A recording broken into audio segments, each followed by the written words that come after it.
அடுத்தது இந்த கன்னி ராசிக்காரங்க. கன்னி ராசிக்காரங்கள பொறுத்த வரைக்குமே, கன்னி அப்படின்னு சொன்னாலே பெண்கள் அப்படின்னு நினைப்போம். அப்படி அல்ல. ஆனா கன்னி ராசிக்காரங்களுக்கு பெண்கள் பால் ஈர்ப்பு இருக்கும் எப்பவுமே. அது வந்து கன்னி ராசிக்கு உண்டான ஒரு குணாதிசயம். ராசிக்கு 11ல தான் குரு பகவான் இருக்காரு. ராசிக்கு நேர் 7ஆம் இடத்துல தான் சனி பகவான் இருக்காரு.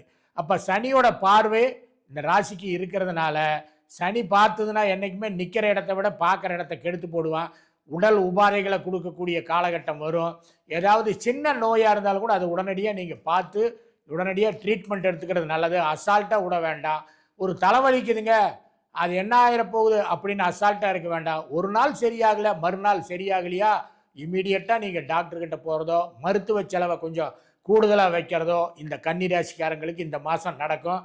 அதுவும் வந்து பார்க்க போனீங்கன்னா 12ஆம் தேதிக்கு மேலே உங்களுக்கு குரு வக்கரமாகி இருக்கிறதுனால கொஞ்சம் எதுலேயும் கவனமாக இருக்கணும். கடன் கொடுத்தவன் வந்து கொஞ்சம் நச்சுவாங்க, தேவைப்படுதுன்னு சொல்லுவாங்க. அனுசரித்து பதில் சொல்லி அதிலிருந்து மீண்டு வர்றதுக்கு பார்க்கணும். அது மாதிரி குடும்பத்தில் வந்து பார்த்தீங்கன்னா கொஞ்சம் பற்றாக்குறைகள் கொஞ்சம் வரக்கூடிய வாய்ப்பை கொடுக்கும். குடும்பத்தில் இருக்கக்கூடிய செலவுகளை முடிஞ்ச வரைக்கும் ஆடம்பரம் இல்லாமல் அமைதியாக இது போதுங்க, இதுக்குள்ளே செய்யணும் அப்படிங்கிறது மாதிரி நிதானமாக கொண்டுட்டு போனீங்கன்னா தான் அதை சமாளிக்க முடியுமே ஒழிய, ஆஹா எப்பவும் போல இப்படித்தான் இருப்பேன், என்ன வேணாலும் பார்த்துக்கிறேன் அப்படின்னு நீங்கள் அகலக்கால் வச்சிடாதீங்க. அதில் கொஞ்சம் கவனமாக இருங்க.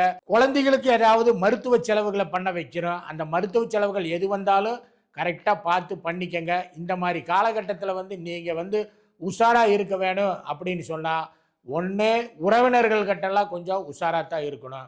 அதே மாதிரி வந்து பார்த்தீங்கன்னா நண்பர்கள்கிட்டையும் கொஞ்சம் எச்சரிக்கையாக தான் இருக்கணும். உதவி செய்கிற மாதிரி இருக்கும், ஆனால் அது உங்களுக்கு பலன் தராமல் போயிடும்.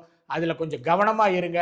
அது மட்டும் இல்லாமல் உங்களோட உடல் ஆரோக்கியத்தை கண்டிப்பாக நீங்கள் பார்த்துக்கணும். இல்லைன்னு சொன்னால் தேவையில்லாத உடம்புக்கு வரக்கூடிய வாய்ப்புகளை உருவாக்கிறோம். அதில் என்றைக்குமே எச்சரிக்கையாக இருங்க. யாருக்கிட்டையும் வந்து வளவளான்னு பேசுகிறதோ, யாருக்கிட்டையும் எந்த காரியத்தையும் நம்பி சொல்கிறதோ அதை எல்லாமே கொஞ்சம் கவனமாக பார்த்து குறைச்சிக்கிறது நல்லது. அப்போ இந்த மாதத்தை பொறுத்த வரைக்குமே இது உங்களுக்கு ஒரு மத்தியமமான மாதம்.